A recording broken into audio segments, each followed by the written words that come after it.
नमस्कार, राधे राधे, जय श्री कृष्ण। मेरे चैनल वृंदे राखी पर आपका स्वागत है। आज मैं आपको इस वीडियो में वैशाख मास के शुक्ल पक्ष की मोहिनी एकादशी की जो कथा है, जो महात्म्य है, वह सुनाऊंगी। इसी प्रकार सभी एकादशी व्रतों की कथा आप मेरे चैनल पर एक अलग प्लेलिस्ट में सुन सकते हैं। तो आइए अब हम शुरू करते हैं वैशाख मास के शुक्ल पक्ष की यह मोहिनी एकादशी की कथा। युधिष्ठिर ने पूछा, जनार्दन, वैशाख मास में शुक्ल पक्ष में किस नाम की एकादशी होती है, उसका क्या फल होता है तथा उसके लिए कौन सी विधि है?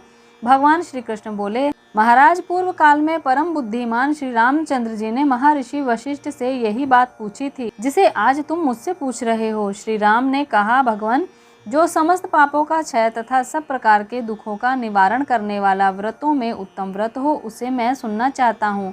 वशिष्ठ जी बोले, श्री राम, तुमने बहुत ही उत्तम बात पूछी है। मनुष्य तुम्हारा नाम लेने से ही सब पापों से शुद्ध हो जाता है, तथापि लोगों के हित की इच्छा से मैं पवित्रों में पवित्र उत्तम व्रत का वर्णन करूंगा। वैशाख मास के शुक्ल पक्ष में जो एकादशी होती है उसका नाम मोहिनी है।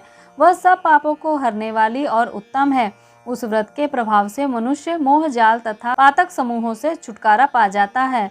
सरस्वती नदी के रमणीय तट पर भद्रावती नाम की सुंदर नगरी है। वहाँ धृतिमान नामक राजा, जो चंद्रवंश में उत्पन्न और सत्य प्रतिज्ञ थे, वे राज्य करते थे। उसी नगर में एक वैश्य रहता था, जो धन धान्य से परिपूर्ण और समृद्धिशाली था।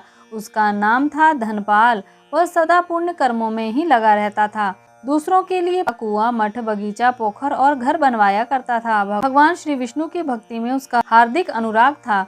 वह सदा शांत रहता था। उसके 5 पुत्र थे, सुमना, द्युतिमान, मेधावी, सुकृत तथा धृष्ट बुद्धि। धृष्ट बुद्धि 5वां पुत्र था। वह सदा बड़े बड़े पापों में ही संलग्न रहता था।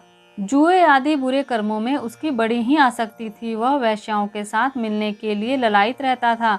उसकी बुद्धि ना तो देवताओं के पूजन में लगती और ना पितरों और ब्राह्मणों के सत्कार में। वह दुष्ट आत्मा अन्याय के मार्ग पर चलकर पिता का धन बर्बाद किया करता था।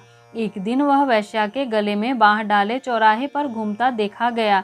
तब पिता ने उसे घर से निकाल दिया तथा बंधु बांधवों ने भी उसका परित्याग कर दिया। अब वह दिन रात दुख और शोक में डूबा रहता था।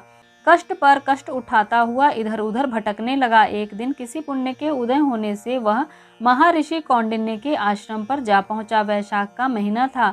तपोधन कौंडिन्य गंगा जी में स्नान करके आए थे। धृष्ट बुद्धि शोक के भार से पीड़ित हो मुनिवर कौंडिन्य के पास गया और हाथ जोड़कर उनके सामने खड़ा हो गया और बोला, ब्राह्मण द्विज श्रेष्ठ, मुझ पर दया करके कोई ऐसा व्रत बताइए जिसके पुण्य के प्रभाव से मेरी मुक्ति हो। कौंडिन्य बोले, वैशाख के शुक्ल पक्ष में मोहिनी नाम से प्रसिद्ध एकादशी का व्रत करो। मोहिनी को उपवास करने पर प्राणियों के अनेक जन्मों के किए हुए मेरु पर्वत के जैसे महापाप भी नष्ट हो जाते हैं। वशिष्ठ जी कहते हैं, श्री रामचंद्र मुनि का यह वचन सुनकर दृष्ट बुद्धि का चित्त प्रसन्न हो गया।